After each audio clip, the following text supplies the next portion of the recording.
Hi, everybody. This is Jim West with Dale Ross and Helen Hunter. Helen, how you doing today? Good. How are you? Doing pretty good. So you're a senior at Ardrey Kell. So I guess that you just started your season or your school year probably last few weeks. And how does it feel to be a senior? It's exciting knowing the end of high school is definitely coming near and I can go on to bigger and better things. Hopefully, maybe go out of state for school. We'll see what happens with that. But it's cool to be the top at the school for sure. That is awesome. I'm glad to hear that. Dale, I know it's been like 33 years, 34 years ago is when I started my senior year, and I think yours was maybe a few years before that. A few. When you were just a few more years, but I remember Who, that excitement. yeah, That rite of passage is ready to come in. who can forget that? Exactly. That you think you finally have, after all that time, you feel like, this is it. And what you don't realize is that they're probably the easiest years of your life. Um, your school years, your high school years, your um, middle school and elementary school years are the easiest parts of your life, with the exception of, unfortunately, the situations of harassment that some students direct towards others. But Yeah. Right. yeah, but when it I comes think to the schoolwork and that kind of stuff, best time you can have. yeah. When it comes to actual work, I think middle school was I don't know, a little bit more challenging in a lot of ways, just Oh, because yeah. they're trying to prep you to go to high school, and also you have that social elements. But Yeah, and we didn't have middle school; we had junior high. well, we didn't have anything. We were K through 8 in Stanley County, so Oh, goodness. So yeah, we were K through 6, and then 7 through 9, and of course 10 through 12. And gotcha. during my period of time, especially being here in Charlotte, uh, schools changed all the time. And Ellen, the street that I lived in a small neighborhood. I came from a hood, actually. What is now a real hood. Um, the neighborhood, very small neighborhood, was split between two high schools, Harding and West Mecklenburg. So I grew up thinking I Oh, was going to wow. go to high school, and so Yeah. the person that lived directly behind me went to Harding. The person that lived maybe 5 to 6 houses down the street from me went to Harding. The person right next to him went to West Mecklenburg, who was even further away from me. Yeah. They it was a mess. So I lived in a neighborhood with a elementary school, and I went to that elementary school first and second, fifth and sixth. I went to another elementary school. I never moved. I went to Yeah. another elementary school, third and fourth. I went to Crazy. one junior high for 2 years, and then another junior high for a year. They kept moving us around during. Yeah. This was the desegregation era, so I was in CMS when CMS did its first desegregation. So, Oh, wow. yeah, I'm an old man. So I go down on the field at Weddington Gym Friday to go. I'm good friends with Coach Mark Harmon, and so I went down to talk with him, and he was talking with this young lady, and I made some incorrect assumptions that she was an athletic trainer or something, like that, um, and Mark told me, and of course, it's not a surprise that a student is doing that Yeah. because you had one last year, and Yeah. uh, and the only surprise, which really wasn't a gigantic surprise, was that here's a female doing it. Yeah. I see, Providence Day's got a female kicker. There are females playing football, so which is great. I think Yeah. I love to see more girls play if they Yeah. want to play. Yeah. I do worry a little bit about injury, but Yeah. especially in positions like kicking and punting, etc., there's less likelihood of contact. Um, but if a girl feels like she wants to go do it, uh, she can play nose guard if she wants to. I'm okay with Well, that. I've seen a lady play linebacker before at Western Alamance, and Oh, wow. I mean, she was tough. I mean, she wasn't tall, but she was solid, and she had those square shoulders, and Uh-huh. she packed a punch. And I saw I forgot which school it was. It was like Chatham Central. They had a lady that played on the offensive line, and she wasn't tall either, but again, Right. square body and everything. So it's always good to have more diversity. Obviously, if you look Yeah. at football right now, in some areas there's definitely a lack of diversity, especially with gender. So Yeah. Yeah, I don't I just, like we had the conversation earlier today, and we were talking about it was with you that we were talking about. No, it wasn't. It was with somebody else last night after the show, and we were talking about some racial things. And uh, I know you know that I use the word human a lot uh, when I reference people, and same thing would be true with football. Is a human wants to play, then a human should play. My only concern with females is that in general their bone structure's lighter, Yeah. and that when you've got a 200 and now let's take a linebacker for example. Let's say we've got a good linebacker. So he's that 6'2", 230-pound guy that can run a 4.6 or 4.7.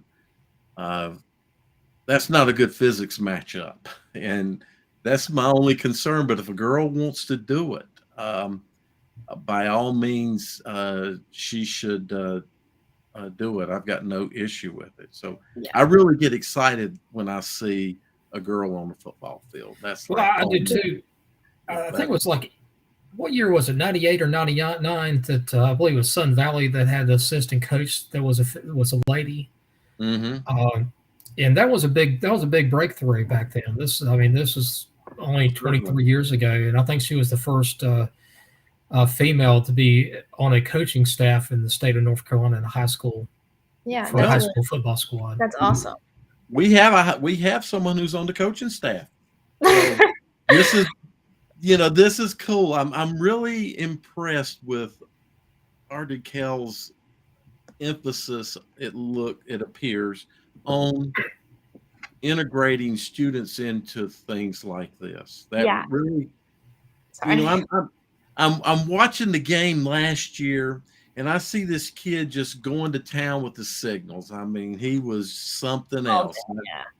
I've not seen his animated signal caller even out of adults. So Yeah. uh, I didn't realize he was a student, and I mentioned it to Mark, and he said, "Yeah, he's a student." So that really was a shock that on the coaching staff in a critical position, because voice communications on a football field with helmets on and the attention of the player on the game, it's hard to communicate calls in verbally. It's a Yeah. very difficult and time consuming process. So being a signal caller is a highly important function. Yeah, it's a really cool position, that because Alden and I are both in student council together, and I heard him talking about it one day, and I was really interested in it, and I knew he was graduating, so I took that as my opportunity. So after the season ended, I emailed the coach and displayed my interest in the signals calling position, and then we immediately set up an interest meeting with a couple of the coaches, and a lot of them were definitely shocked at first. They're like, "Oh, you want to be the signals caller?" I was like, "Yeah," and they were like, "That's great." And then I started meeting with Coach Harmon every day during school, and we would go over signals. And then I went to summer practices and spring practices, and we've just been going ever since. But back to your thing about girls playing football, yeah, that's the reason I became a signals caller, is because I want to be like, that's the closest I could be to being on the team, because I'm 5'5", like 120 Right. pounds. There's no match with a cornerback, even if I want to be a wide receiver. So this is the best I could get, and I'm really excited, and it's a really cool opportunity. And I'm glad they extended the offer to me. But it's cool during the games being there, because I always watched from the stands, but being on the sidelines, a whole different perspective, and Oh, yeah. watching, like listening to the coaches, all that is super, super cool. So Yeah, for me, I'm always down on the field. There's multiple reasons to not want to be in the stands. yeah, Number one reason is fans. The number two reasons fans, number three reasons fans. Exactly. I had this conversation with officials at halftime Friday night about why there are less officials and et cetera. And of course, fans is like one of the number one reasons why we see less officials. And they don't disagree. So I hate it up in those stands because they think they're coaches. yeah. And so I wanted to ask you, do you sit in on any film review? So during the games, after in between every inning, so when defense is on and we're offense is off, I watch the film with them, and they go over the iPads and because we bring a TV. I don't know if every school does that, but Yeah, we have the the officials TV. were the Yeah, officials were quite surprised at that. yeah. So I'll go to those, and I go to every practice, but for some of the film sessions, I can't go to those because I'll have other obligations. But I do go to every single practice, and I don't go to the weightlifting either because I don't need You to be don't in the go to gym. weightlifting?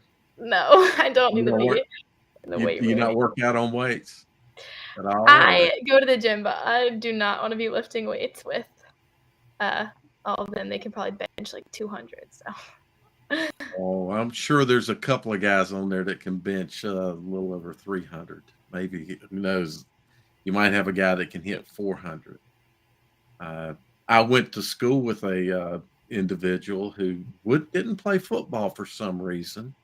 He was a state champion shot put and discus, and he ended up going to NC State, and he was two-time national champion at those things. But he went down to Clemson. Clemson recruits him. He goes down. He's never really worked a whole lot in the weight room, and he went and benched, and he ultimately they couldn't load the bench. They didn't have enough weights to load it up for him. Um, he benched. I forget what his numbers were, but they were in the middle 300s to somewhere in that range. He was benching. Um, Oh, did Helen fall off? yeah, I'm sure she'll come right back. Okay. That was pretty wild, Jim. The Clemson football team heard about him because he's a big guy, 6'4".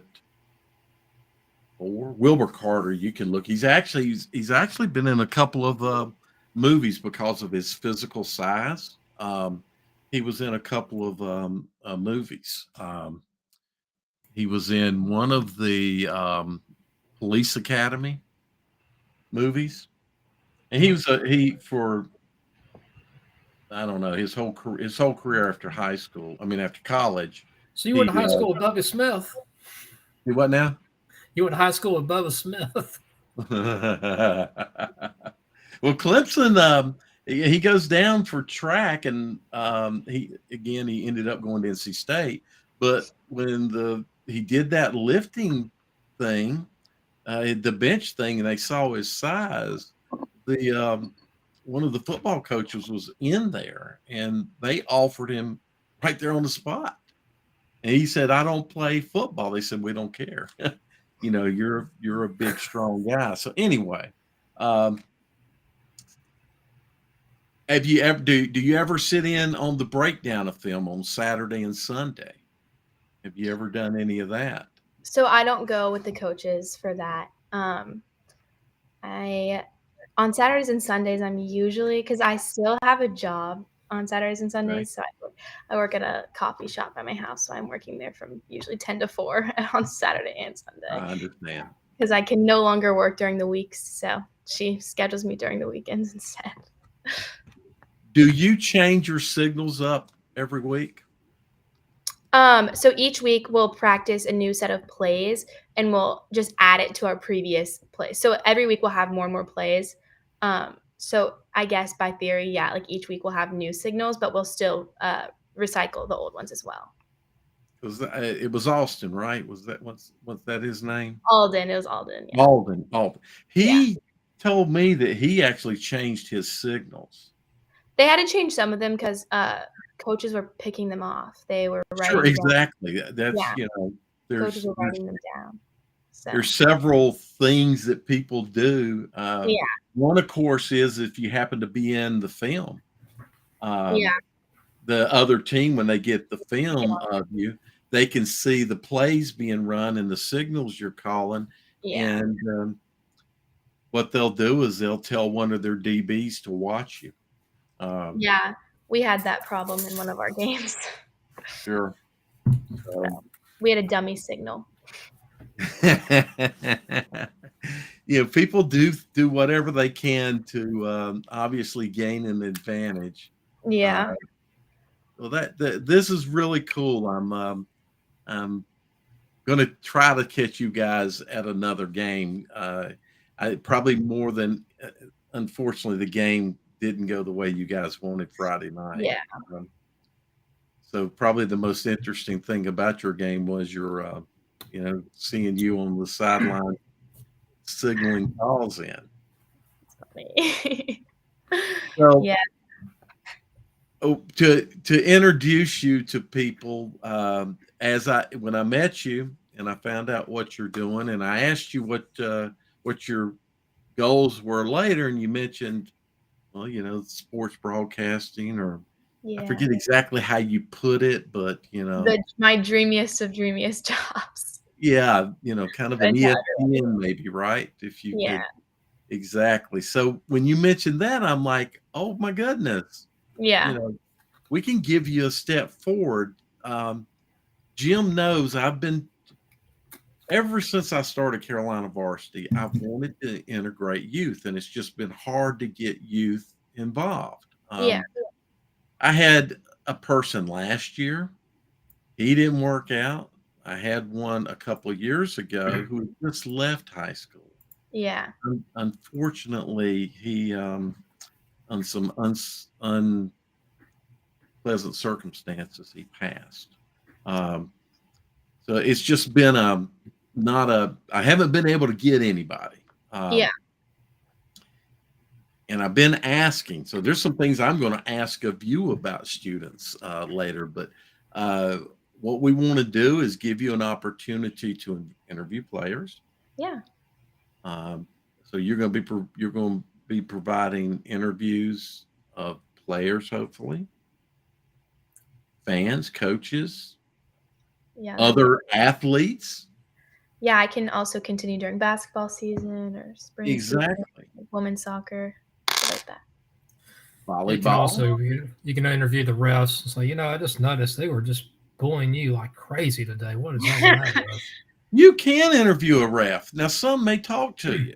It's, I'm going to tell you, most of the officials, while the officiating has dropped because of good guys getting out, and some of them getting out early. Yeah. And they could go a few more years, but they're getting out because of the abuse. And because of the abuse, young people coming into it is less. Yeah. So the quality has decreased tremendously. But they all do try. Yeah. You can't please everybody, so. I also think the speeds of high school football has actually increased over the years. I think there's a lot more close plays now. There's a lot more passing than they were like 30 years ago.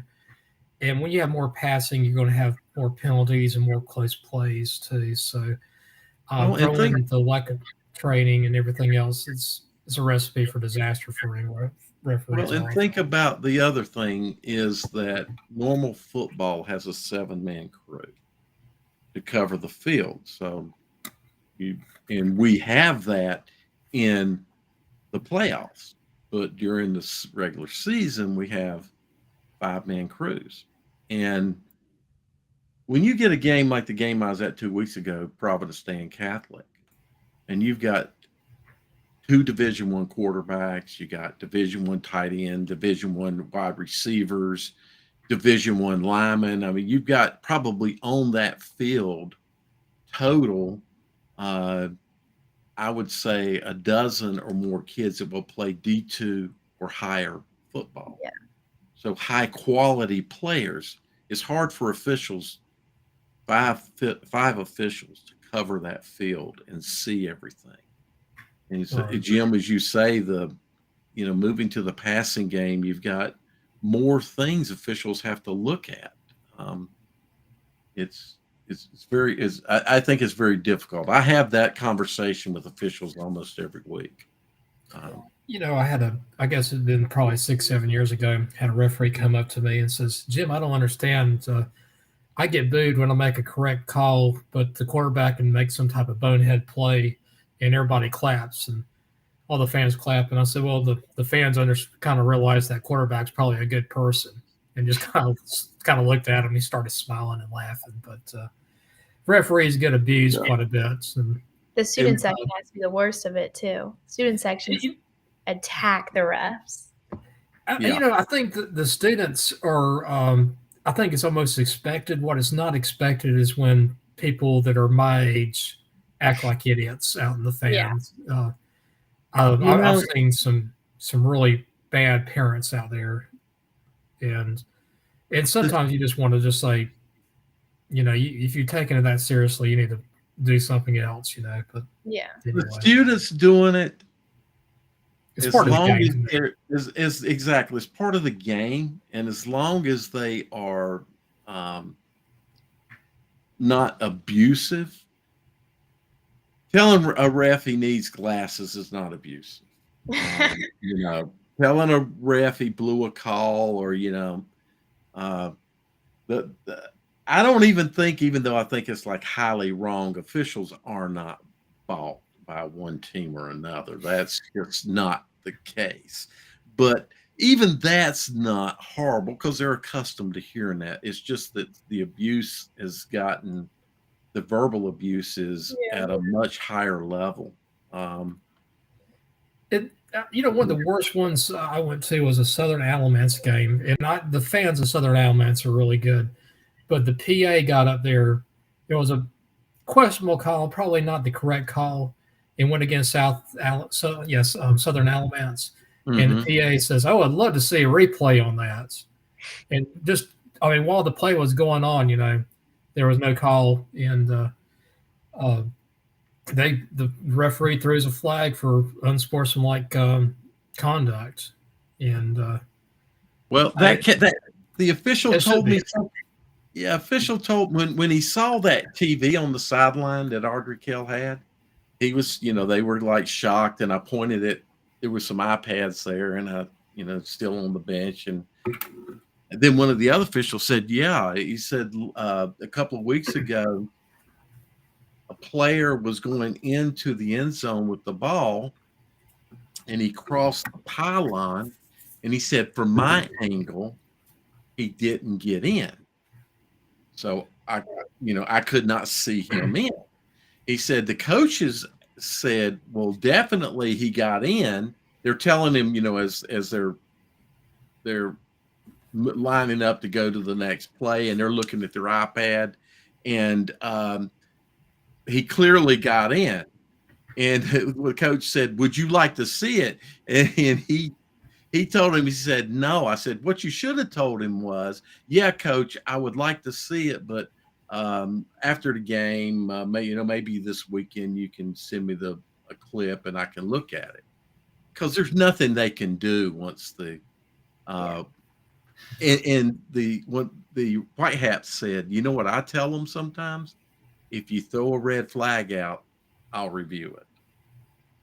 Of course, they don't have red flags, and we don't have review. But Yeah. And so that's the one thing, like with referees, like some coaches say, "You owe me one," and I heard one referee said the best way. He said, "I might owe you one, but I'm never going to repay that." And that's the truth of the matter is, the bad calls go on both sides, and if he tries to make up with it, he's going to end up causing a bigger disaster later on. So exactly, if he alters his opinion to try to give something back because he may have missed a call, then that's wrong. Yeah. Just go ahead and call them. You can't see everything. We're humans. We miss things. Go on. Because what I tell kids, and when I coached, I always stress that you play through penalties. A penalty should not cost us the game. If we lose a game because of a penalty, then we were really close to the other team and really not the better team anyway. You didn't deserve to win. The penalty. Right. Exactly.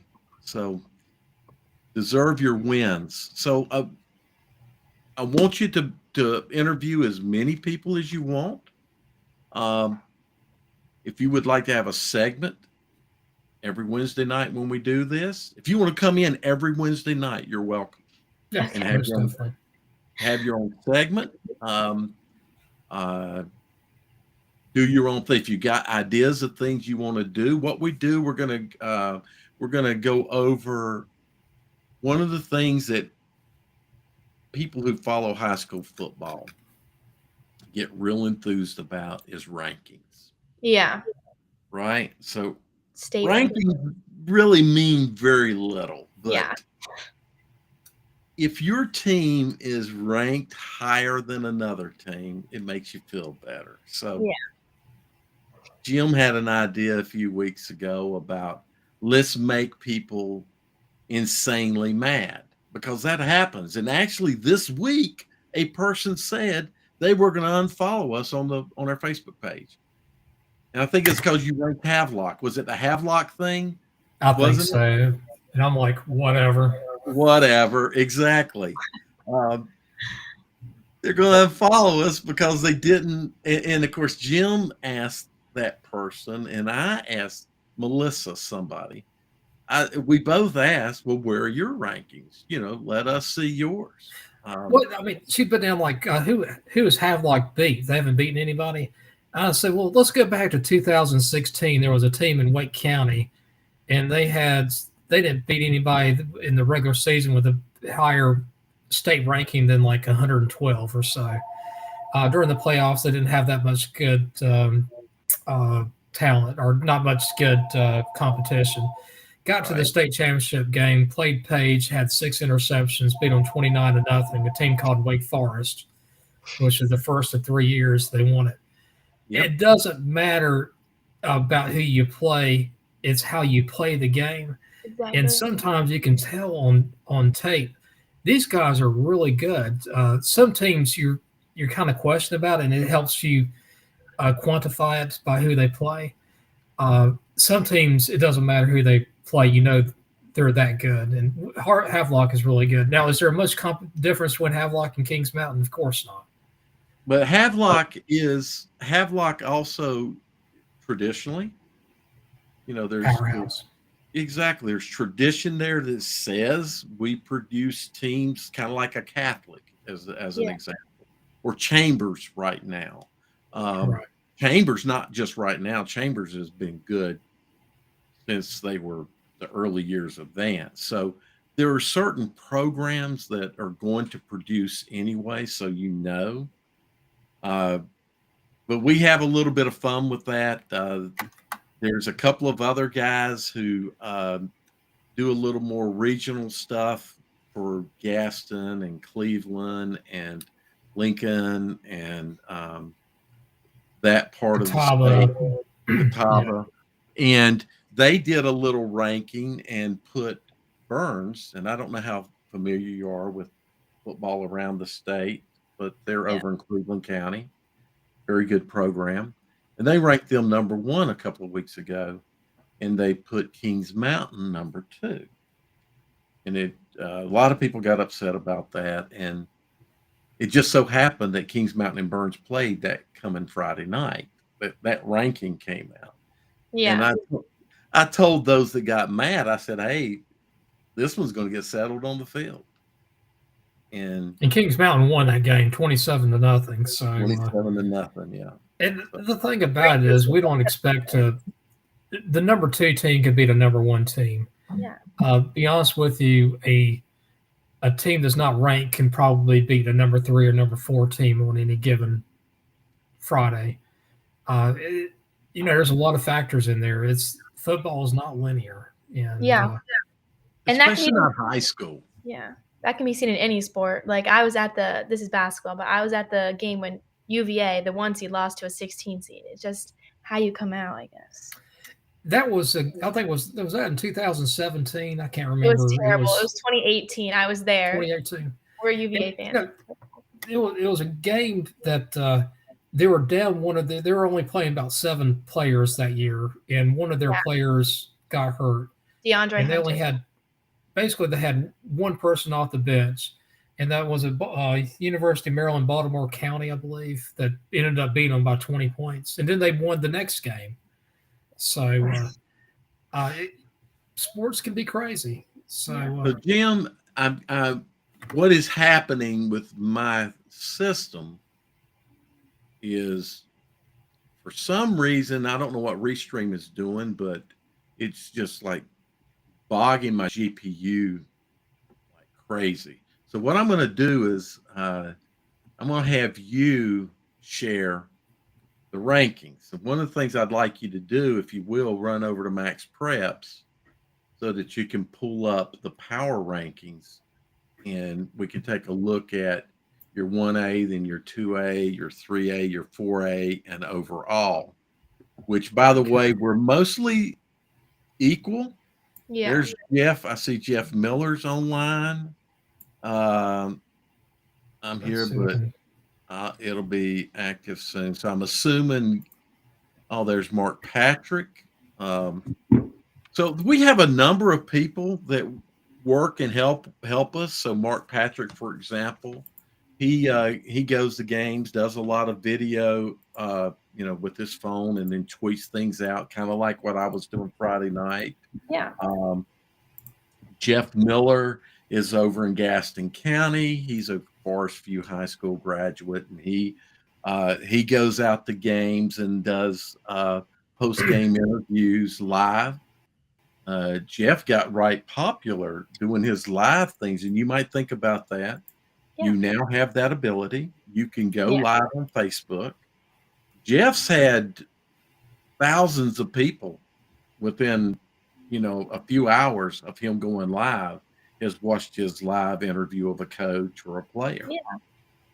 Let's see if I can do this. I have to go to settings, I guess. I'm thinking about how you share your screen. Maybe down underneath this, you should see an arrow up, a kind of a rectangle with an up arrow in it. Do you see that? I see. Right next to the camera. I see the mute. I see the disabled camera. Oh, share screen. Thank you. Okay, there you go. And here we go. You can share a window or whatever. We've got Alan Drum up covering the Catawba County area. He kind of does like Jeff does, which is he'll do post-game interviews. I would say Alan's stronger on video than he writes as well, but doesn't write as these guys used to write a lot of articles. Now they're doing video. We have a guy that every week goes to South Point games, and he writes. He just does writing.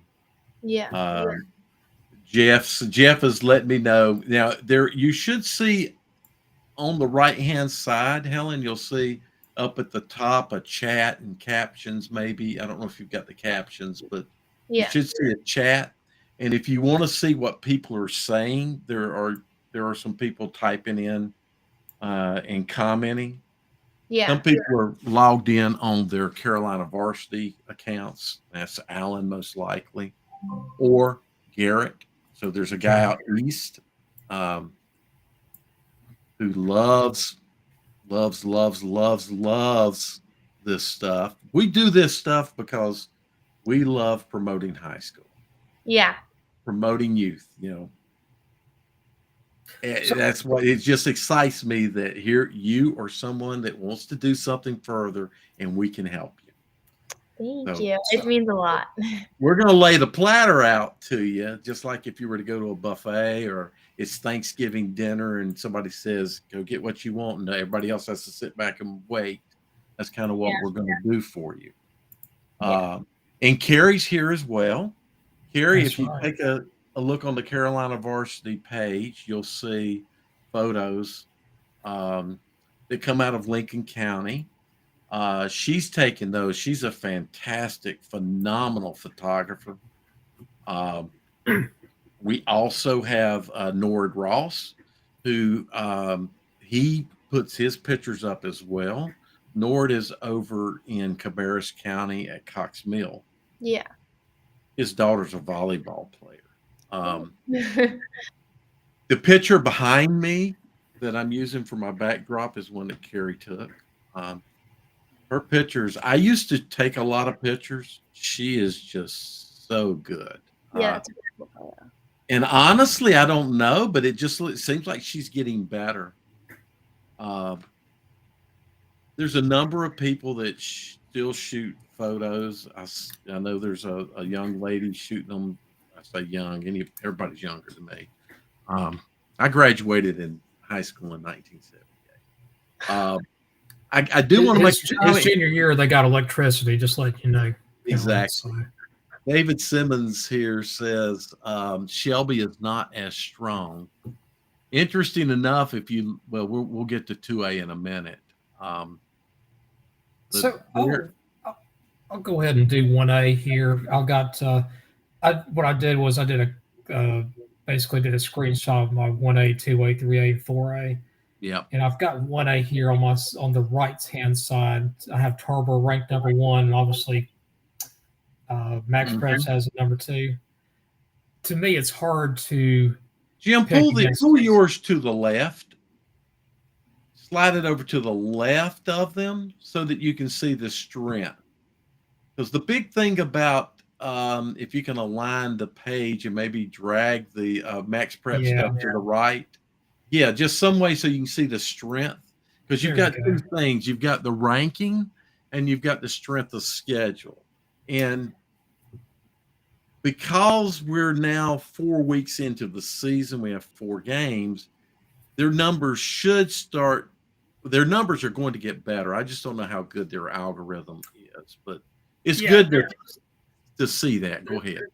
There's definitely their algorithm does get better as the season progresses, and by week 11, it's pretty much all the Kings from the previous years worked out. So I got Tarboro ranked number 1, and they have them ranked number 2, which is, I mean, to me, if you're going to be the best, you got to beat the best. Tarboro has won something like 4 of the last 5 years. No question. Yeah, in my book. And so number 2, I've got Robbinsville, and followed them, I have Andrews. Andrews is not usually known for their football strength, but this year they're special. So who is the best player to come from TW Andrews? This is not TW Andrews. This is Andrews High School. Oh, no, that's right. That's right. I'm sorry. Yeah. I'm sorry. That's right. My bad. I'm sorry. Yeah, when I see Andrews, you're exactly right. This is too low a class. I mean, 1A, the best 1A football conference is the Smoky Mountain Conference. You got Robbinsville and Murphy are your traditional power. Swain is also a traditional power. Kind of fallen off recently. Then you have Andrews and Hayesville, and then you have Cherokee. Cherokee won a state championship 5 years ago. They won it in 2007. I remember. That was because that year they smacked Franklin. Wasn't it Franklin that they got past to, Franklin's 2A. but back then wasn't it Franklin though? What, back No? in 2017? Yeah. Yeah, Franklin was 2A in 2017. I don't think they've been 1A since the 60s, maybe. Okay. They beat. I'm trying to remember who they beat. They beat something like Mitchell, or they beat a pretty good team, that's for sure, or Mountain Heritage or somebody like that. So I got Robbinsville ranked 2 and Andrews 3. They have Andrews 3 and Robbinsville 4. But if you look here, they have Eastern Randolph ranked number 1. I have them ranked number 7. I've seen Eastern Randolph play. They have size, they have speed, they do not have depth. They got, I think they had 25 players suit up, or 26 players suit up, and one player went down that game. I saw. I question whether a team can in the West. I mean, in the East, I think you can get away with having 25 1A player, 1A squad having 25 players. I don't know if you have that in the West though. I have Eastern Randolph ranked 7, but do have concerns about their depth. Now I have for number 4, I have North Rowan, and they have them at number 7. North Rowan lost to a very good 3A team, West Rowan. I know somebody said they were an average 3A squad. Yeah, that's not the case. That's West Rowan's I think West Rowan's top. I think they're 13th in the max preps, and I mean they're at least a top 20 team in 3A. No question. Then I have number 5. I got Mount Airy. They have them at number 6. Mount Airy is a pretty good, but not a great team. I do question if they're going to have enough offense to hold off the big teams, like if they ever had to play Robbinsville or Andrews, if they're going to have enough offense. But also their defense, they gave up 29 points to a very average 3A Ashe County. Ashe County is 3A now, so but it's not as, to me, it's just not as great of a win as a lot of people might think. Now I have Mitchell at number 6. Mitchell lost, and they have them ranked number 5. Mitchell has 2 losses already this season. They lost to Watauga, which, I mean, Watauga is I can't remember. I think they're a 4A team. They're typically 4A. Yeah. No shame to losing to a 4A Watauga. What that happened last week, though, they lost to Andrews. It was at Mitchell. Andrews went up there and for the second year in a row beat Mitchell. And that shocked me, to be honest with you. I thought Mitchell would win by a couple of scores, and it ended up Andrews won by a couple of scores. So, again, I have Eastern Randolph 7. Murphy I have ranked 8, and they have them ranked 9. Murphy's won a couple of really good games out of the states. I mean, they beat South Pittsburgh last week, and I think you're going to find a little bit more about them the next couple of weeks. When they get into the Smoky Mountain Conference schedule, they're going to really find out. Number 9, I have Northampton County. They don't have them ranked in here. That's fine. Northampton is ranked 14th in here, so not bad at all. And I have Thomasville ranked 10. They have them ranked at 8. I don't know exactly how to think about Thomasville, but we might know after Friday night. Yeah, I agree. They got a big game. So we got several questions we might be able to answer here when you switch to 2A here. All right, I'll go to 2A. Let's see if I can. We got a question about do you think Monroe can win the state? But Helen, do you have any comments on 1A football? Do you know anything about 1A football? I only really follow in our area, so okay. That's fine. Not expected that anyone in high school in Charlotte would be, thinking about what's going on in the mountains. So 1A football is typically going to be in the mountains or out on the coast. Yeah. Your lower population density. So That's why there can be some tremendous travel. There have been tremendous travel games in the playoffs where teams from the East out on the coast have had to drive up to the mountains to play a first round game. And you're talking That's like 6 yeah, 6, 7. hours, 8-hour trips, bus trips. Yeah. So, That's right. So let's so go to 2A. I do have Monroe as the number one team in the states. I think they are loaded, both on offense, on defense, and coaching, and on depth. Uh, to me, so if I the was, question to you, Jim, is, and it's going to answer this question. We'll get your comment first. Do you think Monroe can win state? do I think they can win the state? Yes, most definitely they can win the state. They're one of the best contenders for the state this year. I mean, right now I have them ranked number one. The key of it is keeping people healthy, keeping people motivated. So many different factors. There's a lot of luck involved in winning the state championship. Talent a lot of times erases the need for luck. Uh, I think Monroe can pretty much cruise into the third rounds of the playoffs.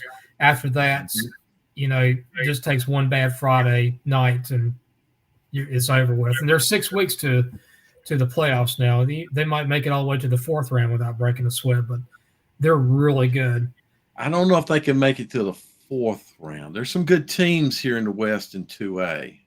There's a few good teams that one of They them, are. so let you pop on down a little bit. So number 2 is Reidsville. They are in the West, and I have them ranked number 2. They have them ranked number 5. Reidsville just this last week beat a very good 3A team in Eastern Alamance. Eastern Alamance at one time I think was like 5th in my rankings, and that was a statement win. Reidsville actually leapfrogged over Wallace Rose Hill to get to the number 2 position. I did drop down Wallace Rose Hill, but it had nothing to do with their work. They beat a Pender team by like 30 points. Pender is a 1A team, and Pender was in the top 10 last week, and I actually dropped him down a little out of the top 10. But I think that had more to do with Murphy winning and also some other schools. But Wallace Rose Hill is your number 1 contender out of the East. The second contender out of the East is ever in Hertford County. If you're in a Hosky or Murfreesboro, you got to be very happy right now. Hertford County is loaded for bear, and I think that's what their nickname is, the Hertford County Bears, if I remember correctly. Let me check that out. I could be totally wrong. So my thoughts while you're doing that Bears on Monroe is that they have what Jim likes to say about a high ceiling and a high floor. Right. Third round easy.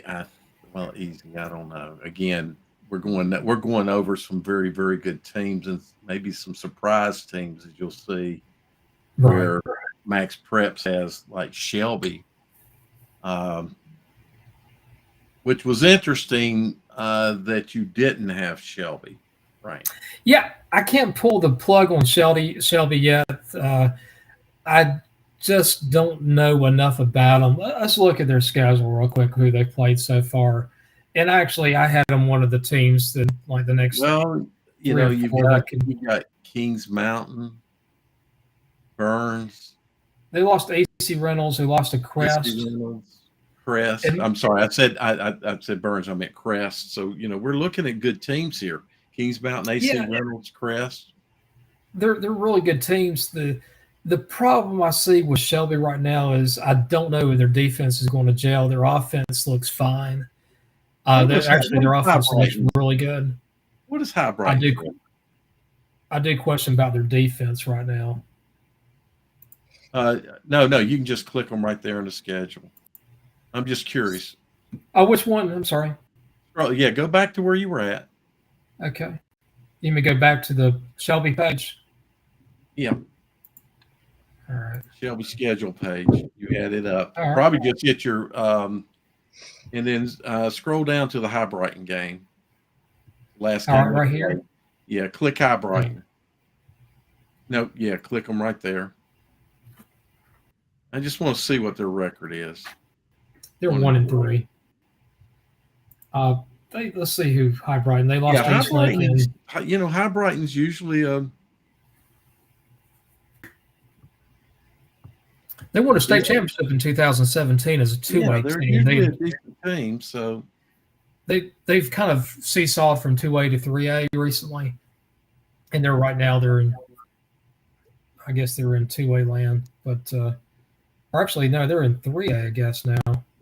Jeff says High Brighton is way down. So yeah, Jeff is one of those guys, Helen, that he remembers everything, and he's got some kind of knack of being able to look at like kind of this algorithm that Max Preps uses, which Max Preps, I don't know if you're familiar with how they do their power rankings, but it's based off of scores against other teams and teams against other teams. All schools weighted differently and stuff. Yeah. So if you know anybody good in math, we used to have a very good algorithm. Yeah. The guy who did those, unfortunately, did some pretty bad things. He's not, we don't have access to that anymore. Yeah. And I'm looking for someone to rebuild that. So I'd love to find some young, sharp math minds. Mathematicians. Yeah. That could mathematicians. Come up with a good algorithm for this. Yeah. I can look into it. Going back to the 2A, I have Chase at number 5. I think they are a very good team. They're I have Chase. I was debating between Chase and Burns at number 5. I selected Chase. I think right now they're just awesome. They've played a very good schedule. They haven't played a great schedule, but they've been very impressive in their play so far. Burns, I have them at number 6, and Max Preps have them as ranked as number 1. I don't know at this point enough about Burns. I do know that they're a very good team. They can win the state championship. So they deserve to be number 1 right now. I think when I looked at your things here, and I can get mad, but I would probably rank Burns a little higher. Right. Probably somewhere in that. It's hard to jump over Reesville and Monroe. Yeah.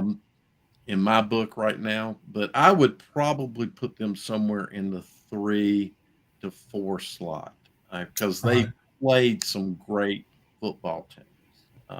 I agree with you, and it's really the difference between like 3 through even 7. I think Wallace Rose Hill all the way through East Surrey. You can put them in a bag and select from the bag which one comes out. 3, 4, 5. Here's 6, a signal 7. for you, Helen. See the coaches ever do this? Yeah, ours is we have this.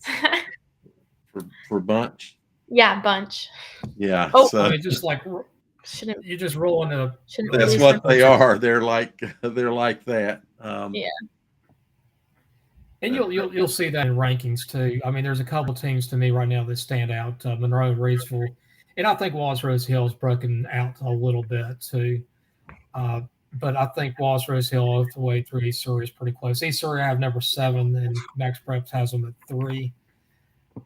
East Surrey, they beat a Mount Airy team 14-12. Mount Airy is a 1A school. Mm-hmm. That wasn't an impressive win to me. And East Surrey is usually known for their offense, so it kind of a little bit perplexing. I have Maiden at ranked number 8, and Max Preps has them at 12. And I shocked some people up at Roanoke Rapids at number 9, and I just looked at the Max Preps, and they have them ranked number 10, so wasn't that far off with that, surprisingly. What I did have is Shelby at number 10, and what did I do here? I had Shelby at not Shelby, but I had Salisbury. Salisbury, thank you. Yes, and I noticed they had Salisbury ranked a little lower. Right. Salisbury and Thomasville play Friday night. I'm picking Thomasville in that game, by the way. Is it at Salisbury or at Thomasville? It's at Thomasville. So That's going to be a very good game for both of them. That's a coin flip, be honest with you. I think Thomasville is it's an up and coming. right. So I think when I did my Charlotte Observer picks, this was one of the games, and I figured it was a coin flip game, and then being at Thomasville, I give them, the 3 points easily, that you give teams for home team advantage. At least that's what these algorithms do, and that's Right. probably accurate. So I picked Thomasville in a 1-score game. One thing I did want to make a mention of, since we've got a West Lincoln, since Carrie represents West Lincoln, is Max Preps has them power ranked at number 11. They're having a good year. I don't know if they are a number 11 team, but they're probably, without question, a top 20 and maybe a top 15. Jeff says he put Burns above Chase simply based on Burns's who they played. They have played a very good schedule, very tough schedule. Yeah. Playing, like we said last week, playing in Cleveland County, every Cleveland County team playing each other is like a rival game. Football's so good in Cleveland County. So, looking at Burns. Helen, you ever seen any football in Cleveland County? I have not. I've never been to Cleveland County as well. Never been to Shelby? No, I've driven through it, but I've never actually been there for games. There's a lot of state champions that have come out of Cleveland County. Yeah. And you see with Burns, and this is what's going to be really frustrating for Burns fan. They played Forest View 3A school, Crest 3A school, Kingsbound 3A, Watauga 4A, and then they go into this conference, which Bessemer City, Thomas Jefferson. They'll roll in the conference. Yeah. It's a weak conference, and then you go to Shelby, and that's when they're going to really find out how good they are. And I'll tell you right now, the game is at Burns. Don't be surprised if Shelby wins that game, because Shelby's going to get better as the season goes. Well, yeah, it's going to be interesting. All right, let's move on. We're at an hour. So let's go to the 3As now. And I don't want that. Let me go back here. I don't know what I did here. Let's see here. So 3A, and one of the questions was asked is, can Kings Mountain win state championship? And Kings Mountain is I have a bias for them over the last 3 seasons, or maybe 5 seasons. The season that they beat Crest for the first time in decades. I was at Crest at that game. It was a Monday night game, and they couldn't play it on Friday night. And I became a fan. I'd always been kind of a minor fan of Kings Mountain, but I really became a fan of them at that point. Jeff says South Point at Kings Mountain's the game to watch. Yeah, I agree with that.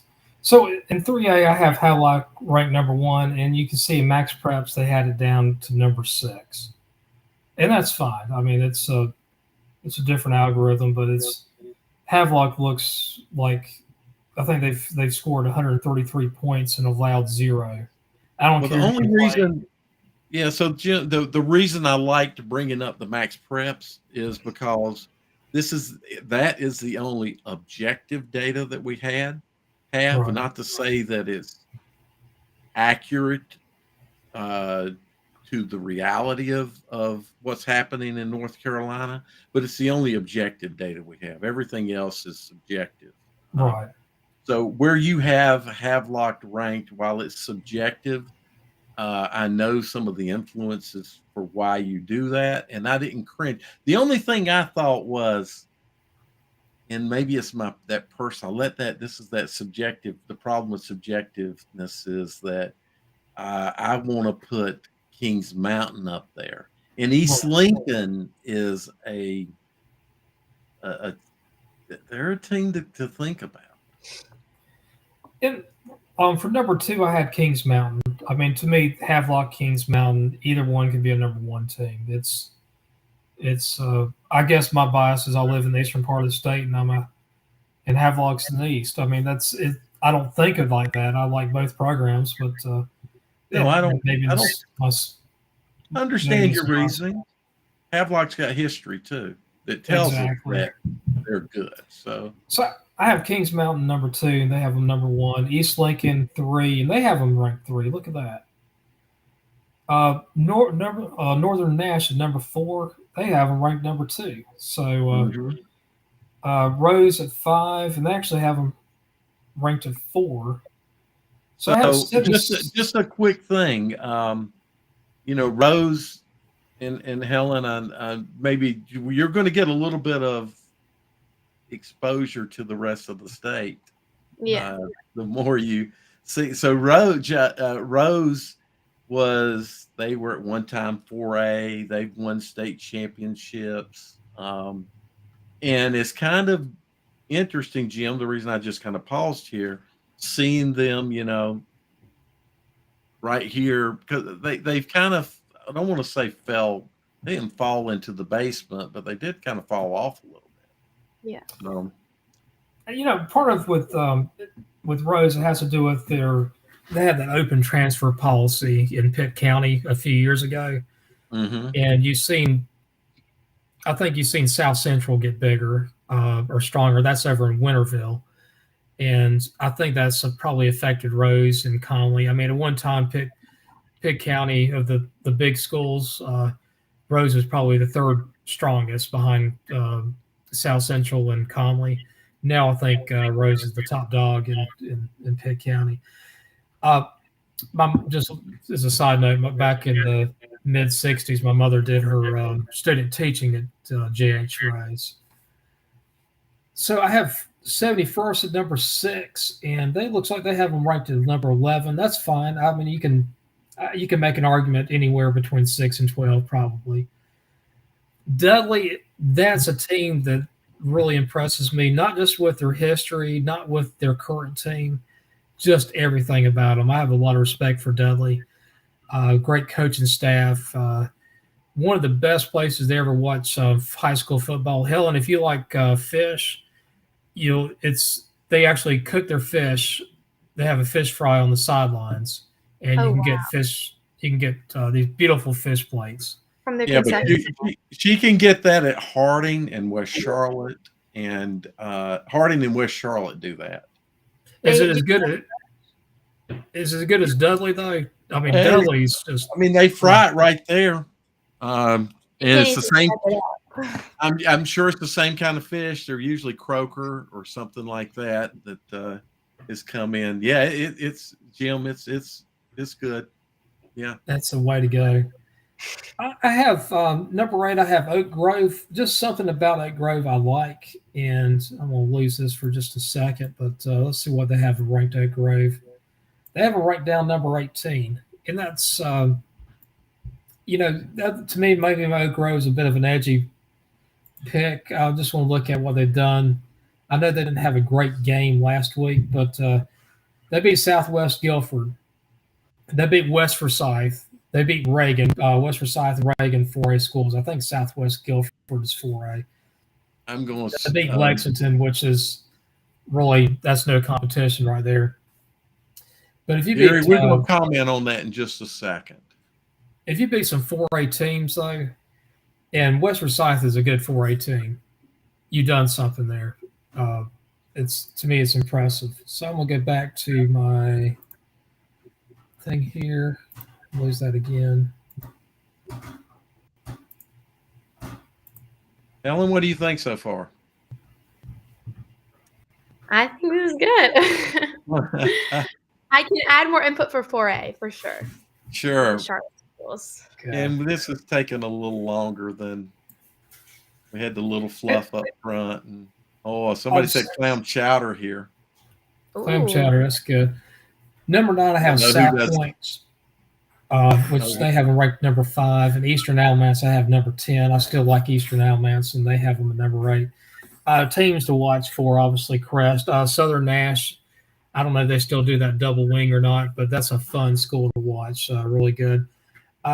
Westover, I'm probably not as big on them. West Rowan, they're a pretty good team. To me, there's definitely 8 teams that, or 8 or 9 teams that deserve to be in the 3As in the top 10. There might be a couple ones that you can argue about should be in there. So, okay, so let's hold 1 second. I want to ask a couple of questions of our audience. South Point and Stuart Kramer, Jeff, what do you think? Those two play this week, Jim. South Point and Stuart Kramer. South Point, Helen, is a team in Belmont. They are the Belmont team. Stuart Kramer is a newer school. Yeah. South Point has tradition. Yeah. Traditionally good. Jeff says he takes South Point by 21 points. I don't think it's going to be a close game either, Jeff. I just was curious why it was picked as a game of the week on Talking Preps. Is Kramer also in Belmont? Yes. Yes. Okay. So when they opened Stuart Kramer, they took a lot of the South Point students. Yeah, the South Point people. And it's 2 schools about the same population too. To be honest with you, it's right around 1,000 each school. So, Gary made a comment that Concord and East Rowan play each other. Both teams playing for their first win. It's not a. If you've been around long enough, thinking Concord's playing for their first win, this late in the season is kind of, but that's the norm now for Concord. yeah. He thinks West Rowan's going to take conference. I agree with that. And they're a good team. And we'll get to these other comments. Cramerton Belmont line. Yeah, that's true. They're kind of right there at the Cramerton Belmont. They could claim Cramerton if they wanted to. Right. All right, 4A. 4A. Okay, so let's go to 4A. Kings Mountain's going to win 3A. Go Mountaineers, go. I love they took a lot from, Jeff says they took a lot from East Gaston, which would be true too. East Gaston's at Mount Holly, so. So I've got the 4A up here, and I'll start out with East Forsyth. To me, they're the best team in the 4As until something crazy happens or somebody really shocks me. That's going to be the case right now. Well, see, I think you can toss between them and Chambers. Okay. I think that's going to be. I'm not saying picking Chambers over East Forsyth. I'm just saying that I think Chambers and East Forsyth are probably on fairly even footing. Chambers losing 1 game out of state to a good team, but I not. There's no insane madness out of you picking East Forsyth here. What do you think, Ellen? Yeah, I've heard East Forsyth. Our team definitely talks about them a lot on the sidelines. That's who everyone's scared about having to face in the state championship, not championship, but state tournament after postseason. So number 2 I have is Julius Chambers. I think that's pretty much a no-brainer. Huff, number 3. I think they've their first, I think their loss was Dutch Fork. They Dutch had a Fork. 24-3 lead and they blew it. First game of the season. 27-24. But Huff is No, really good. they weren't up 24-3. They were. No, they were not. They were. What were they? They came back. They actually came back. It was a tight ball game all the way through, but they were down late and made a game of it. Okay, maybe that's. I'm gonna go to the schedule here. I thought they had a pretty good. Let's go to the box score. I was at the game. Okay, it was 9-7 at halftime. Yep. And then, okay, I got you. I got some game confused. It was 14. That's okay. Dutch Fork actually got up, and then a few good bounces and plays, and they got right back in the game because it was looking like it was going to be a blowout, or a blowout. I identify a blowout, Helen, as 21 plus. Yeah, that's definitely a blowout. Yeah, you beat a team by 21 points or more, it's a blowout. And a 21-0 game can still be a good game. Yeah. But that's my definition of a blowout.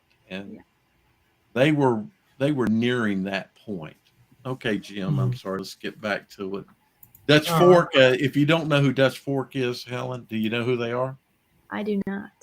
So have you ever heard the name Tommy Knotts? I have not. Are you aware that, Independence had that big, long run, and their head coach is at we'll talk about that at some other point. We don't need to get going too late. So I'm going to go back to here. I have New Bern as the best team out of the East. I agree with that, yeah. Ranked number 4, and they have them ranked number 3. Hillside I have as the second best team out of the East. That's over in Durham. I have them ranked number 5, and they have them ranked number 5. So I'm good with that. Cleveland is a bit of an edgy pick, I guess, for me, but I have a lot of faith in their athleticism. I think they're going to get better as the season goes on.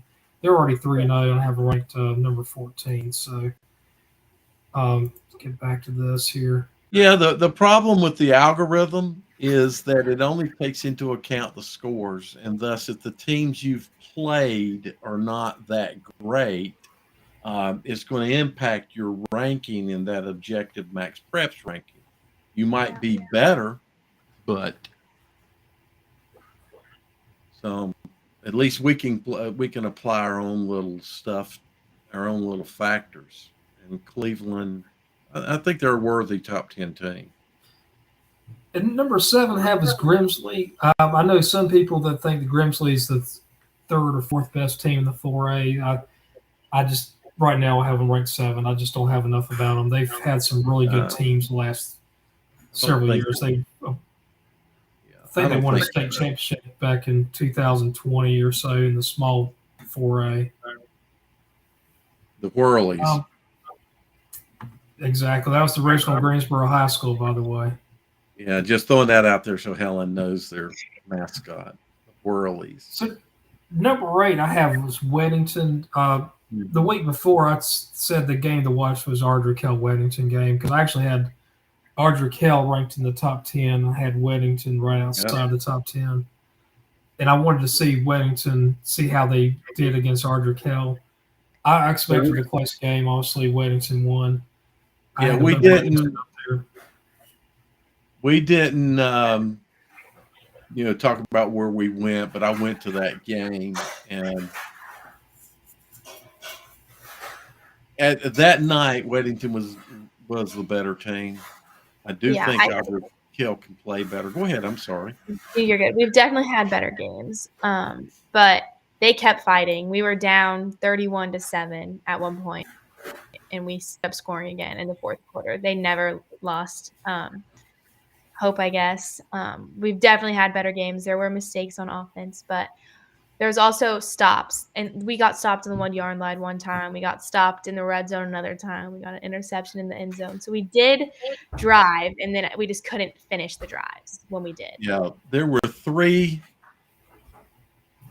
potential scores in the first half Yeah. that you guys should have gotten, but Yeah, you we should have at didn't. least gotten 2 of them. I think that Yeah, slowed momentum for sure because we were so close both times, but yeah.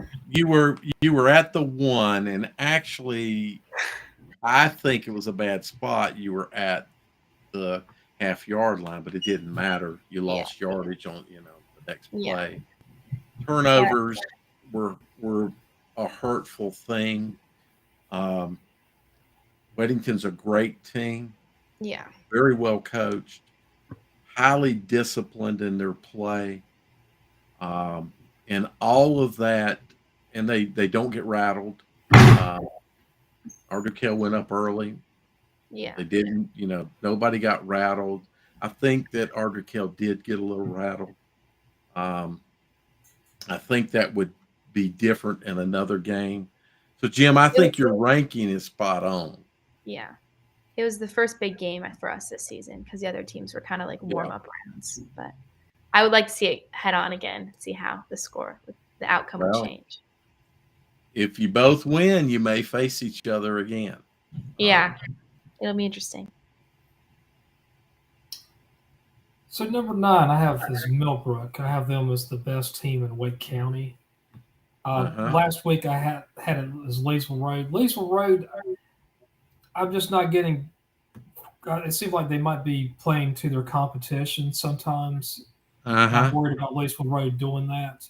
I Good think teams don't Millbrook's do just that. showing a little bit more on the field than Leesville Road. So I got Millbrook at number 9. And number 10, believe it or not, it was between 2 parochial schools. One was Charlotte Catholic, the other one was Cardinal Gibbons. I gave it Yeah. to Charlotte Catholic. I think Catholic is, that loss to Providence Day, you're going to have all but maybe 5 or 6, 7 teams who would lose to all but 6 or 7 teams in the state would lose to Providence Day. So Right. got that. So Well, the teams though. yeah, so personally, I think Catholic is worthy of that ranking. Gibbons, I think, needs to prove a little bit more. I know that their power ranking is high, but I like the pick of Catholic. So let's look at the overall.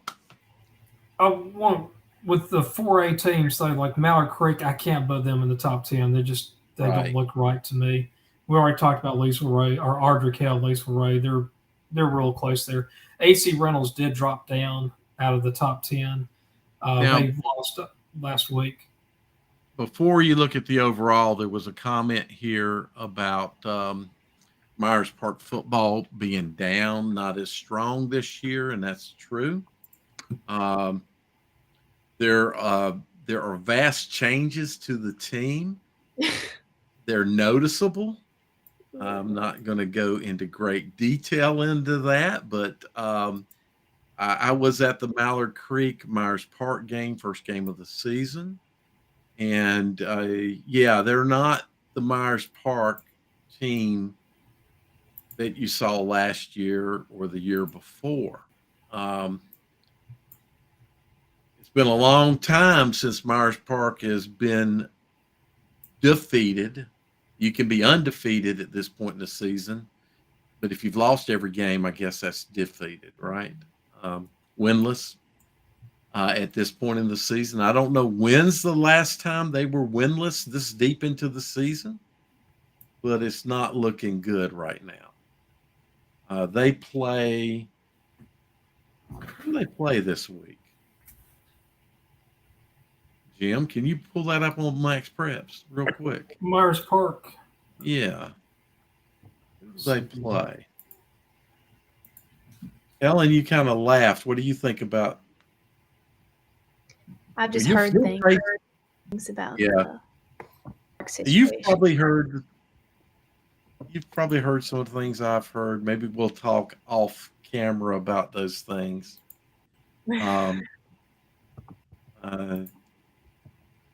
It's a different situation at Myers Park for sure. They should get their first win this coming week. Yeah, they were playing a Berry or somebody like that. They're playing Berry. Is it Barry? Couldn't remember if it's Barry or Harding. But I'll tell you what, Myers Park Palisades. Let's look at Palisades real quick. That's who Audrey Kell plays next week. So, not good, Jim. I'll tell you about Palisades. So when Palisades started the season, of course they have nobody higher than a junior, and they only had 2 kids that have ever played varsity football, and those 2 kids had a combined partial 2 games experience. So each one had about 1 game experience as a varsity player. That's what Palisades brings to the table this year. Good coaching staff. I know a lot of the coaches there. That's the school that is in my district now. Helen, my children went to Olympic High School. My sons played football at Olympic. Oh. I live in Southwest Charlotte, and Yeah. when the new school was built, I have 4 children, and 2 of my daughters. When their children grow up, if they don't move, they will go to Palisades High School. Palisades is kind of the demographics are going to be very similar to Audrey Kell. Very similar. They're very, kind of communities that they come from. But football, I know, Jim, I think you were going to say Myers Park could have a tough game, but I don't know about that. Myers Park, the only thing, the thing that Myers Park has going for them is that they play in an extremely weak conference. So, when you get down below Audrey Kell, South Mech is down this year, but South Mech's not a pushover. And Olympic, I don't know. Olympic's undefeated. It's kind of hard to tell, but once you get past that, there's like wins all over the place for people. So yeah, I think Palisades. Coach Simmons said give him a 365, and I told him I think he needed a total of 2 years. But here's our overall rankings, and the important thing I want to make a comment about here is that people will complain that we have Providence Day ranked.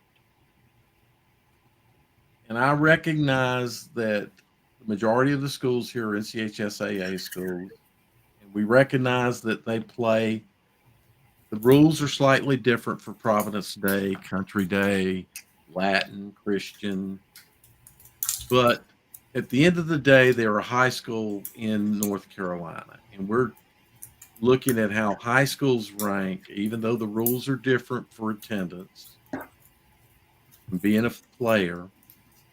It's still good for you to know how you rank against who's going to be a national power. Without question, Providence Day will be one of the national programs over the next few years. Gotcha. So you'll notice I'll bet some W's next to Newbern, Havelock, Hillside, and Cleveland, and that's just to show people they're actually there shouldn't be W's, there should be E's. They should be E's. I thought you were marking where they come from. Yeah, there should be E's here. My bad. Yeah, it ends up pretty much being our 1A through 4A kind of meshed together. With Providence Day thrown in. And the Providence Day pick, if you look at where Max Preps put them, I think Max Preps has them overall in the state number 2, I think.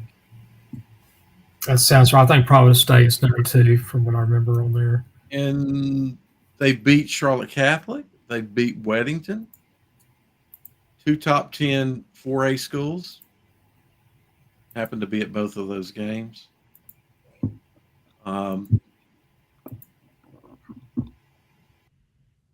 I don't think they're ready to be number 2. But I do believe by near the end of the season, they may be the best team in the state, high school team in the state. Of course, they won't play any of these schools that we see ranked here. So probably stays two in the state. Huff and Chambers 3 and 4, New Bern 5, Kings Mountain 6, Hillside 7. All top of these 7 teams right here are in my top 10. Exactly. And I had, let's see here. See, I just don't know about Mallard Creek. I'm real questionable about Mallard Creek, and you know, people are putting a lot on, which I picked them to be Gaffney, but Gaffney's not the Gaffney that we normally think of. Um, they did play South Point very close. South Point with an E. We have to make comment about. That Buford game really makes me question, though. I recognize that's the best team in Georgia and one of the best teams in the nation. But I would have liked to have seen a 56-27 loss or something like that. We're not going to find really out how good Mallard Creek is until the last 3 weeks of the season, and specifically Huff and Chambers. But I will tell you this right now: if they stumble against West Charlotte, which they shouldn't, if they stumble against Hopewell, which they shouldn't, or I will be at the West Charlotte Mallard Creek game this week. And I think with West Charlotte, they're a team that I think is a well coached team. I don't know if they're have the Jimmy and Joes yet to compete in the. I think they're a 3A team, if I remember correctly. They were a 3A team. The issue is, there's a lot of backstory we can't talk about with the issue. But the issue is that, of course, that Coach Griner was suspended for some allegations that were proven wrong ultimately. Now he's back, but he didn't have time to work with kids, Jim. So, he comes in, he comes back to the team the week that they play their first game. So there's a question. I'm sorry. I saw a question here. Thoughts on from Gary about East Forsyth and Reagan. They play this week. I think East Forsyth should handle Reagan pretty easily. Reagan played Oak Grove and lost to them earlier on the season. Mm-hmm. I'd be honest with you, I don't see how East Forsyth will win by less than 3 touchdowns. Yeah, I think at least 2. What do you think, Alan? The 4A, 2 4A schools. Yeah, I think that's good representation. I think maybe there could be more coming weeks, but I guess we'll have to see what happens with all of that. I'm actually shocked. I'm shocked. I think there should be more 4A, but I guess we're not performing as we should. One thing is that football is down in North Carolina this year. Yeah. I think Jim and I both, and a number of people that I talk with, feel like the quality of football, top to bottom, is down. Yeah. And you have to understand that there's some really good 3A football teams. Yeah. Just because you're 3A doesn't mean you can't produce a good football team that can compete and beat 4A teams. In fact, Kings Mountain would beat the majority of 4A teams easily. I think 95% of the 4A teams easily they would beat them, and maybe even a little bit higher than that. So, and even like a Shelby, when you get down to a 2A. Especially on good years, Shelby can beat approximately the same number of 4A teams. Yeah. they play very good football in 3A. And back when we used to have splits, and we would split up the 4As into 4A and 4AA, and then 3A and 3AA, you find that the smaller schools, like in 4AA, a lot of times you might have wanted to go to 3A. Yeah. Instead of having to play some of those schools. And then the same situation as the 3As get split. So ever defeated. So Jeff came up with my word for undefeated, ever defeated. So Myers Park is ever defeated. I, like Jim, think that East Forsyth wins the ball game. Gary, you can type in and tell us what you think. Who does NC State play in football on Saturday? Well, how about the Wolfpack? Helen, who do you pull for? College sports wise, football, we're more of a basketball family with college sports because my dad went to Duke and my mom went to Virginia. So we're a big basketball family, but college football, my brother goes to Wisconsin, so we root for them. Oh, really? Yeah. Or FSU, but Yeah, FSU. That's my other brother goes there. okay. Yeah. Were you born in Charlotte? I was actually born in Virginia, but I moved here at a very young age. So practically, I don't remember anything from Virginia. You get influenced by your parents as to who you pull for. That has an influence in that environment that you're raised in. Yeah, I cannot ever root for Carolina or Virginia Tech. So I'm not a big Carolina fan either. My wife went to school there. Yeah, it is a house tide. ACC house tide. Absolutely not. FSU was an interesting pick, but you say your brother goes to FSU. Yeah. So it just gets intense during basketball season for sure between Virginia and Duke. Sure. So State plays Texas Tech next week. Yeah. I'm sorry. I didn't answer his question. I think State's got a real good shot at ACC this year. ABC fan Jeff is. Jeff's not an ABC fan. Jeff's a Duke fan. Go Devils. Go App State, and yeah. Dale, you know what a Duke fan is? A Duke fan? Yeah. You pull for State in football, but Duke for basketball. There's a bunch of those fans in Eastern North Carolina. Basically just a bandwagon. Not me. Even though we suck it now, I'll at least live in our glory days when we own the ACC. So, NC State won the first 3 ACC championships. How about Notre Dame? I mean, they almost pulled the upset and almost beat Marshall this last week. What about that? And how about Texas A&M? They almost shocked the world and beat Appalachian State. Yeah, let's pay me millions of dollars for you to come beat me. I forget what App State got. Was it 2 or 1.5? 1.5. They got a lot of money, and they were laughing to the bank and celebrating at the same time. That was exactly. Well, I love it. When you schedule teams, you have to. One, you want to schedule a team that can push you a little bit so that you learn something, but you want to have an opportunity to beat them as well. So an App State might look like one of those teams that can give us a game, but we can win. Thankfully, that didn't happen. That was heartbreaking for me watching my Irish lose like that. Not heartbreaking for me. I think it was fun for the rest of the world to watch that game. They have that statue, they call it Touchdown Jesus.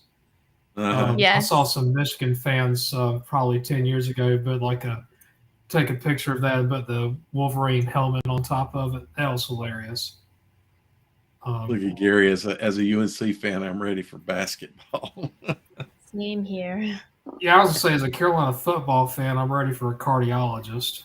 Yeah, well, it's gonna be a rough 3 weeks coming up for Carolina. Yeah, Carolina, their defense is not good. There's a lack of intensity, and although I will say this, during this last game, I think Carolina was down 28-21, and one of their linebackers who I met last year, gosh, can I think Power Eccles is his name. Yeah, Power Yeah. Eccles played at Chambers, Vance And I'm Chambers. gonna tell you what, I met him, and he is a dynamite guy. Just a super nice guy, but you can tell there's an intensity. And you know what? He might develop into a leader. If he develops into a leader, like I He's a think he has the capability to do, he's he's a going to be Sunday great. player. I'm gonna tell you now, he'll play Sundays. I forgot to eat my snack. Ellen, do you eat snacks? Is that a Or what pepper? Yeah. Definitely not those. But I'm a I huge, do I? I'm a huge snack person, but not when it comes to spicy things. Just a cayenne pepper. The Panthers need to get better with Baker Mayfield. Oh my goodness. The Panthers? That was a heartbreaking loss. We finally got momentum, and then we lost by, I think, 1 point on a field goal. I am so disappointed. NFL, the Panthers. No, we've never been good. We had one season, and that was it. Need a quarterback. That's what I'm going to do. I'm going to stop sharing my screen. There we go. Garrett Futch. What's up, man? Oh, Lord. What's up? Nothing much. So, how's your parole officer doing? Who's that? I don't know what your parole officer's name. What is it? Don't scare Helen now. Yeah, I'm joking. He's You're a small joking. fella. So anyway, So Helen, what are your thoughts on Charlotte football right now? High school football? Yeah, Charlotte football. From what you've seen, what do you think the landscape looks like right now? For all conferences and everything? Yeah. So from what I've seen personally, I've only been watching Ardrey Kell football, obviously on Fridays, because I can't really go anywhere else. But like you said, it's surprising, or I guess maybe it's not surprising for y'all, but the 3A schools are dominating the top 10 right now. And I think that it'll be an interesting next couple of weeks to see how all the teams play leading up to the postseason tournament, but it should be fun to watch. So tell us what Ardrey Kell has to do to get better. What do you think? Without divulging any secrets or, I think we're a great team. Honestly, I think we are a really good team. We have a lot of talent. We have some really, really good players. I think that we can I think Weddington kind of spooked everybody because our games prior, we hadn't been down at any point of the game, and we'd probably not been up by less than 2 touchdowns at a time. So I think it was definitely hard to be down so early into the game. I think we were winning the first quarter, and then second quarter is when they started really coming at us. So I think that we just need to work on not getting complacent and really not letting the score affect us, because I think that did take a toll in the momentum on the sidelines. So what did you think about the physicality aspect of the game Friday night? The first quarter was crazy. The first quarter was really fun. That was when we scored the opening touchdown. Well, they actually drove their first possession. They drove, and then we stopped them. They missed the field goal. Yeah, they missed the field goal, and then there's 2 interceptions, 1 on each side. So that was crazy. But I think Weddington I think our field so much, and I think that Weddington saw that weakness, and they. Helen, what do you think is your number one? What do you think is your number one opponent in conference? You think it's probably Olympic or Number one is to what, Jim? in their conference? In the South. Competitive or rival? Yeah, their number one competitor, their biggest competitor in conference. Their this year. biggest challenger. There you go. Biggest Yeah. challenge in conference. Good question. I'd probably agree with you on Olympic. But to answer Mr. Dale's question, definitely our biggest competitors. They're not in our conference, but it's Providence. Providence, the P, yeah. There was a lot of talking from both sides leading up to that game, which was fun. But probably Olympic. I think they're actually our homecoming game, so that will be interesting. Yeah, Providence, Ardrey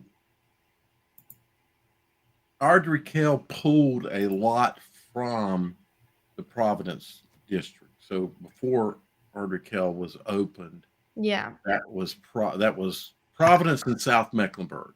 Yeah, a lot of the players from our team went to school, middle school with these kids. So like they all know each other, and that's how it's just been talking back and forth.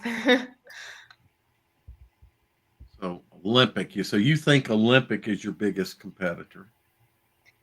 Jim, Yeah, what do you think? It's not Barry. Yeah, I think it's Olympic.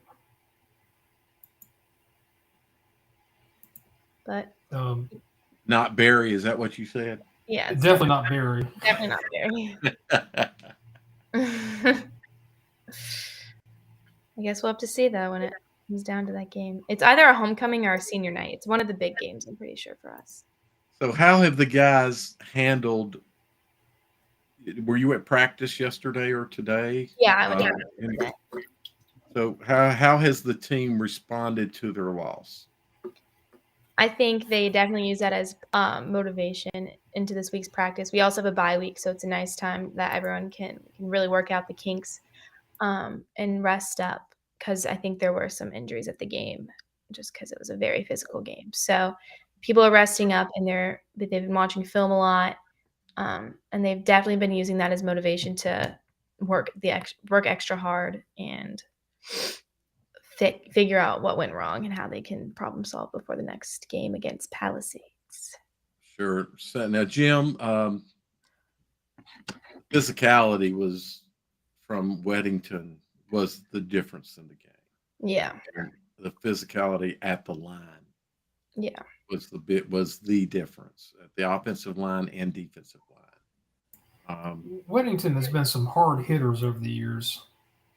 When my boys were at Olympic, and then of course I followed Olympic very closely for a few years after, we went over to Weddington. And the first time I had really been that close to Weddington, and they hit harder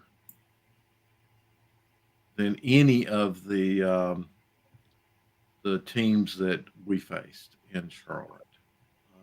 They hit harder, more disciplined, but the physicality, even back, what was that? We're talking about 2005, 6 time frame, 7 back then. They were hard hitters, and that showed Friday night. Quarterback Ardrey Kell had a hard time, and the defensive line had a hard time getting to Weddington's quarterback. Yeah, we usually have we average a lot of sacks a game, so I don't even think we had one. No, there was very little pressure. Yeah. Applied, and that was the difference in the game from my view. And I know the coaches know that too. And the coaches will scheme to, I just think that your players had a learning. I'm hopeful that they had a learning experience in getting up and then falling behind. Yeah. And then letting that impact them like it did. Football's a mental game. It's a physical game. It's an athletic game, and it's a mental game. I think that was the issue, but Could you coach football? See, I'd rather be reporting it on the sideline than being the actual coach of football. But I would definitely want to be in the sports industry when I'm older. I just don't know what role I would have. Did I ask you if you played Madden? I never did play Madden. My brothers did. I grew up with 2 brothers. So, Okay. but I did. Our girls last season, the Panthers. I don't know if you knew about this. The Panthers sponsored that girls flag football league. Yep. So we even got to play the Bank of America Stadium, which was really cool. So I joined that, and I guess that was the closest to football that I could be playing. But Are they going to do that again this year? I hope so. It was a really, really cool little like organization they started there with that. I think they're doing it again, but I don't know if it's 100% positive yet, like set in stone. I messed up and didn't go to a game. It I'm was hoping. crazy. It was so fun, and we got to play. Like I said, the state championship was in the Bank of America Stadium. Chambers crushed everybody. They just ran through everyone, but everyone took it super seriously, which was nice. It wasn't a lot of people at first thought it was powder puff, where like the girls play football, but it was like a real varsity sport. So. See, I figured it would be highly competitive because the most competitive sport on the planet is women's soccer. Yeah. That's brutal. Yeah. They are brutal. Women are brutal to each other. And they're I know they can be brutal to each other just in life. Yeah. You know, women can be harder on another woman than a man is on another man. Yeah. And they carry that to the field. And women's soccer is a brutal sport. So I kind of figured that women's flag football would be highly competitive. Yeah. And a lot of fun to watch. It was. It was very fun to play. Mooresville and I don't mean to change here, but Gary says Mooresville and Hickory Ridge, they play, but that's next week, I think, the 23rd. Hickory Ridge. Pretty tight game. That could be a good game. That could be a good game.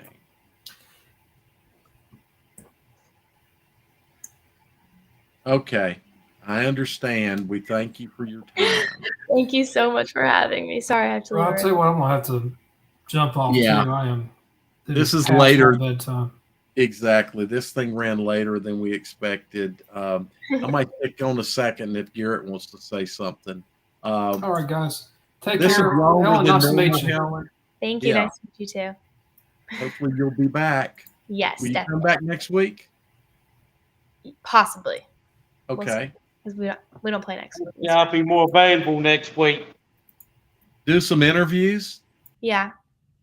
So any interviews you can do, go ahead and do some, and then let's start pushing them out so people can see them. As many as you want and whoever you want and however you want, and do well in your tests. Thank you. Oh, and if you do know anybody that is math intensive and would like to maybe help build an algorithm, I'd love to talk to them. Yeah. And one other thing, I do have technical aspects of the website. We do have a website as well. Yeah. If you know some geeks, hey, I'm a geek, but if you know some kids that would like to maybe have an opportunity to play around with a website and do things, I've got a platform I'll let them work on. Okay, perfect. Okay. Thank you. Thank you. All right. So Garrett, what's happening out east? Nothing much. Just pretty much trying to stay to ourselves, stay cool, stay dry, pretty much about the same. So I'm going to answer David's question. Helen is a student at Ardrey Kell High School. and she does live in Charlotte. So, or I should say, thus she does live in Charlotte because she's assigned to a Charlotte school. We're hopeful to have her doing more things. This is one of her goals is to do this later in life, to That's be good. a professional. Yeah, it is good. So when I found that out, I um, I met her Friday night at Ardrey Kell, and when I found out what her goals were, I was like, "Wow, we can certainly give you a platform to do some of that kind of stuff." So, It's kind of like how I was brought in. Um, see, I don't know if Jim told you or not, but years ago, there's a guy that I worked with. His name was KC, and he was started doing a like podcast, and yep. so I always wanted to do podcasting, radio stuff like that, and so me and him started talking, and he said, "Well, I'm doing this podcast.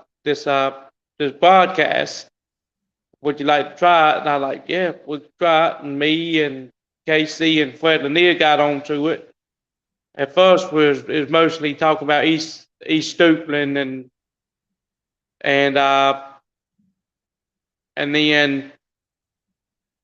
we kind we kind of branched out to other teams, mostly like East Stupland and like some James Keenan, Wallace, and then we branched out to other teams. We branched out to Tarboro, uh, who else we go out to? Kinston, uh, not So, Wallace, so schools like that. what you should do is Jeff does this.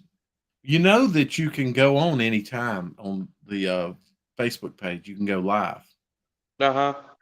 um, and it notifies people that you're live, and people will interact with you. So from Facebook, doing it like this, I'm Facebook, YouTube, and Twitter and Twitch. And Jeff and Alan get on occasionally, Mm-hmm. and I'm sure they would. Jeff is typing in right now. I don't know if you've seen any of Jeff's videos, but A little bit. yep. So you might want to think about hooking up with them, and because they cover the classifications that you interface more with. Um, covering Gaston, Lincoln, Cleveland, Catawba. They're seeing it. They're seeing a lot of 3A and 2A, and some 1A um, football. And of course, they're seeing the west side of things, not the east side of things. But Right. it might be good if you guys thought about doing a 1A 2A thing. Uh, I just thought I'd answer a couple of more questions that might be popped up here. I don't see anything that I may have missed.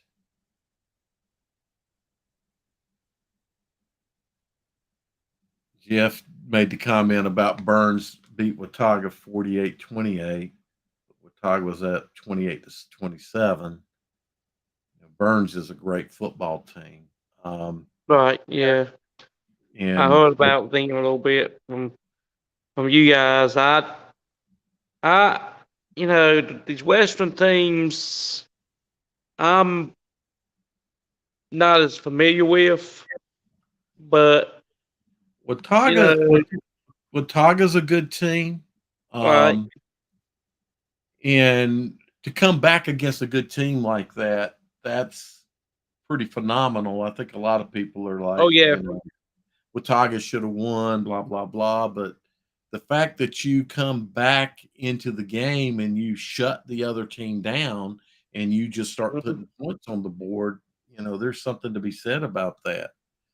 Um, I see David Simmons says he sees Kings Mountain winning conference, and I can see Kings Mountain being they are a contender for state championship. Uh, I I've heard a little bit about Kings too, and I wouldn't put it past them to contend for the state. You know, they by could, now they yeah, beat Shelby at the beginning of the season, didn't they? yeah. So they can. They've won Cleveland County.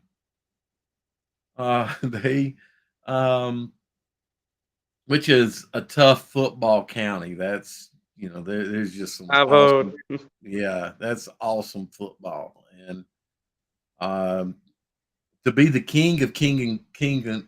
to be the king of Cleveland County is a pretty strong Right. thing. Even though you're talking about 2A teams and you're 3A, but those 2A teams are as good as most 3A teams in the state. So, Yep. uh, especially in that 2A, 3A range, it's hard to say, oh, well, they're just 2A. I think the football is very, very, very competitive between those two, You and know, in some cases with 4A as well. one thing I noticed, and a lot of people do this, is when a team like a Kings Mountain or a Wild Rose Hill or Shelby or whoever, plays teams like in a higher classification, like Newbern or Havelock, Julius Chambers, um, even teams like uh, Butler. Uh,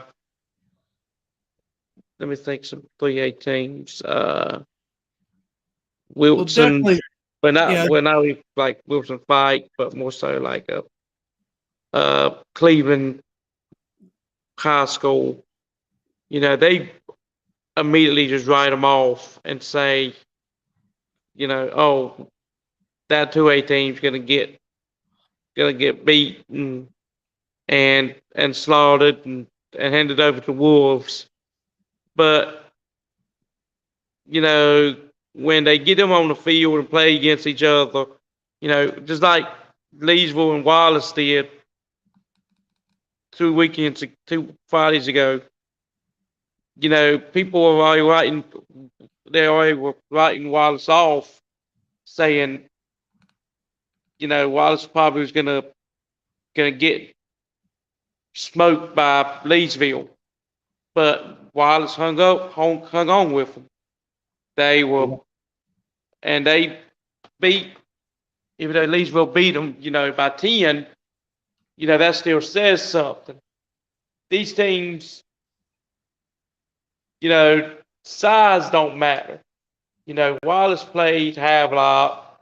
They played Newbern. I'm not Newbern, but New Hanover. James Keenan, used to play Harwood and and um and schools like that. And it's just, you see,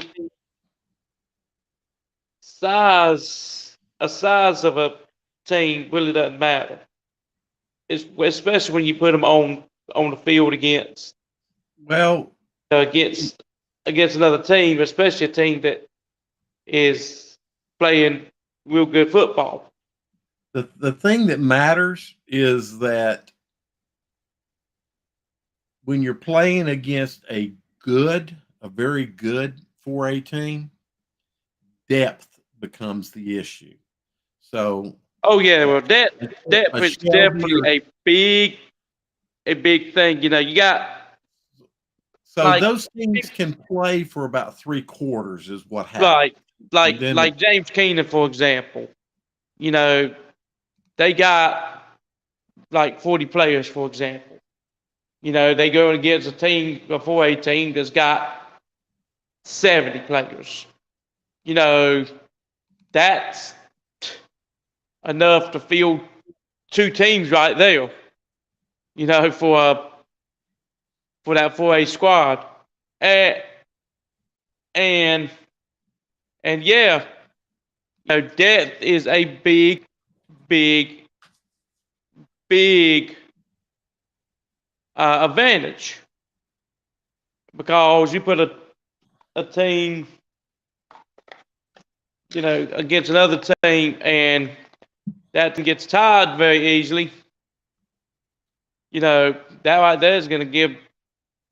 going to give a big advantage to the other team that's got the fresher talent out there, the fresher legs. So yeah, I mean, yeah, depth is a big thing, and I agree with you on that one. Depth is a big, big advantage to anybody, and that's kind of you Garrett, know I don't mean to cut you off, but I'm gonna have to run. I understand. I see that there's two people left. One person from Twitch. I wonder who that is. That's interesting. So, I don't know either. I ain't really done Twitch. yeah, I just started casting it out there, but yeah, I haven't eaten supper, and then I've got some more Don't feel programming. bad. I ain't really ate anything yet either.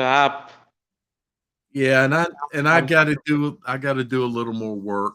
Uh, Taking two oh, hours to do it. yeah, you were over there not nibbling on your chili pepper or cayenne pepper or whatever it was a minute ago. Yeah, it's cayenne pepper. Cayenne pepper, that's it. Yep, I pulled it out of the garden today, so I eat Little one a day. snack. Uh, yeah, they're good for you. Are So they that spicy? there, for some people it would knock them down. For other people, no. Um, they're not that hot. Their Scoville rating is, I think, between 50 and 75,000. That's if you're to go get hot wings somewhere, that would be like ordering the hottest hot wings that they have. Uh-huh. Most places have typically. Now, people do offer hotter hot wings because Scoville rating goes up to 2 million. So it's got a long ways from being the hottest pepper. It's about if you know what a jalapeno pepper is, they're about 15 times hotter than a jalapeno. I've heard about the ghost pepper. The ghost pepper is That's a um hot one. that I've heard that it's the hottest pepper. I mean, No, no, it's so hot that it's not it the could hottest. actually it isn't. No, Carolina Reaper's the hottest. Oh, that's it. The Carolina Reaper. That's it. Yeah, that's the Oh, hottest. that right there is just, it's so hot that it actually kills you. There's a guy. Well, uh, I don't know if anybody's died from it, but it can cause extreme problems in the intestinal area for people Mm-hmm. if they're not accustomed to it. Mm-hmm. Um, I've not eaten one. Most people Right. cannot eat one, but the guy who grows them, who invented the pepper, he pulls them off the plant and eats them. Just Oh Lord. yeah, he can handle them. So, well, anyway, I got to run. All right. Always good, always good seeing you, and You too. take care, big guy. All right. Well, I'm gonna try to be on earlier. You know, the next time we have it, next week or whatever. I'm gonna try to Sure. be on earlier. Well, But talk to Jeff. it Talk just to depends on Jeff how it and see if goes. you can't get on with him. Yeah, I'm trying to see about getting on with Jeff too when they do some of their stuff. Okay. Well, I'll see you. All right, Dale. Talk to you soon,